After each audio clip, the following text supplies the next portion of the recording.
I know what you guys are here for. You want some unhinged Yu-Gi-Oh opinions? I got you. But first, just a disclaimer, these are just my bad opinions, not like universal truths or anything, so if you have any problems, come fight with me in the comments about it.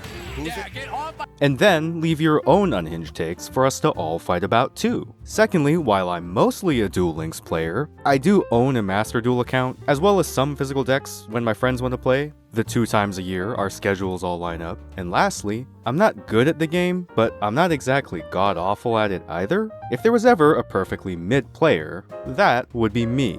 Okay, here we go. You read the title, you saw the thumbnail. Let's start with this one. Off the bat, we can all agree that the opening the out argument in Yu-Gi-Oh is generally not a good argument, right? X isn't broken because your opponent can just open Y, can be extrapolated into insert your least favorite card here, isn't broken because your opponent can just open Exodia. Now, obviously, that's a super extreme example and there's a bit more nuance to it, but conceptually, you get it. Alright, now with the logic out of the way, let's get down to business. I fucking love opening the out, for a couple reasons.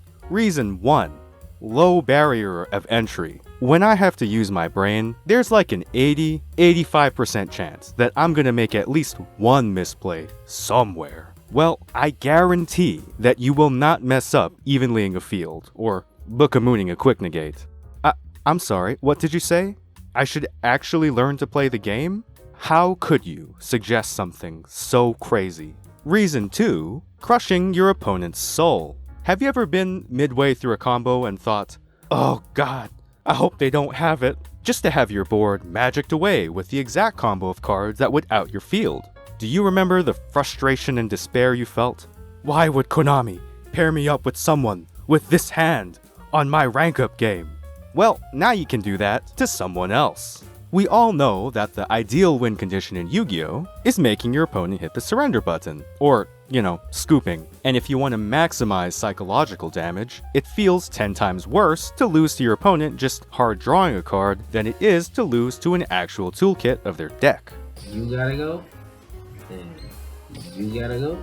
So what better way to turn their 3-minute combo into 3 minutes of organizing cards than by just being really fucking lucky? And we can't pretend that breaking your opponent's soul isn't one of the best parts of this game. Bonus points for yelling better player alert after doing it. Better player. Reason 3. I'm addicted to gachas. God, I fucking love pooling for shit. I haven't even spent actual money on these throughout the years because I know that's not something I can come back from. But something about pull lever, see banana come out, make my monkey brain go And likewise, hoping you open the correct card for a situation is basically a gacha with your opening hand. Sure, there's some decks with gacha mechanics like Tier or Adamancipator with the rocks, or level 5 reload Madolches and Duel Links. Gamba time. Oh. But every deck has the ability to give you monkey brain banana feeling turn 1. Monkey. I don't know how many of you guys play Duel Links, but our Prismatics look so goddamn ugly. I constantly see people raving about getting or converting to Prismatics like, look guys, I finally did it! And I feel like I'm taking crazy pills. It has to be just for the status symbol, right? No one could be intentionally trying to make their cards look like this, right? Guys, Konami, I can see that you just tiled a texture onto it. It looks like cheap polished steel combined with a shower door. And it's so corny looking and in your face, and it's just fucking spinning over the card art the whole time. All the other rarities in the game look totally fine. The regular glossy is fine, the ultimate rares that are quite literally seizure-inducing look great, and they even have the spinning squares. But at least the shininess on the art itself is customized to the card art. But this one, why? Look at the Master Duel version with the royal finishes. That looks so much nicer. It's crystalline, the colors are vibrant, and every other reflection, it doesn't cover the card. Look at ours. Yeah, you can see the text still, but I don't even read that shit half the time. I usually just look at the pretty pictures and know what they do based off that. And now, I can't even do that. Konami needs to expand on Melffy Mommy. God, I fucking hate saying that. One of my friends the other day was teaching me about Melffy history. Come to think of it, he might be making a Melffy video actually. I'll put it here if it's out. And he pointed out that Melffy Mommy is actually one of the first Melffy cards to come out. But at some point, Konami decided that it ain't about you.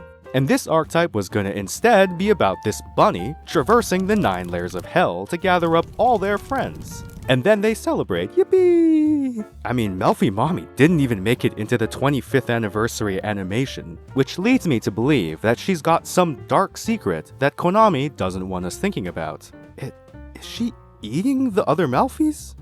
Is that why her effect works like that, where she gets stronger the more she consumes, or is she more like an amalgamation of Melffys? Kinda like how a block of ham is an amalgamation of pigs. Answers, Konami! We need answers! And that's it. Or that's all the hot takes you're getting for this week. This is a bit of a shitpost. Probably don't have to clue you into that one. But it's a shitpost from the heart. If you guys have any terrible opinions or unhinged takes, leave them in the comments. If there's enough insane ones, I'll make another video talking about them. I'll even tell you about my car accident archetype I've thought up of, hehehe. Thanks for watching. If you have any suggestions, also leave those in the comments, and if you're new here, you can try seeing if you enjoy some of the other content. Here's some education, and here's some degeneracy.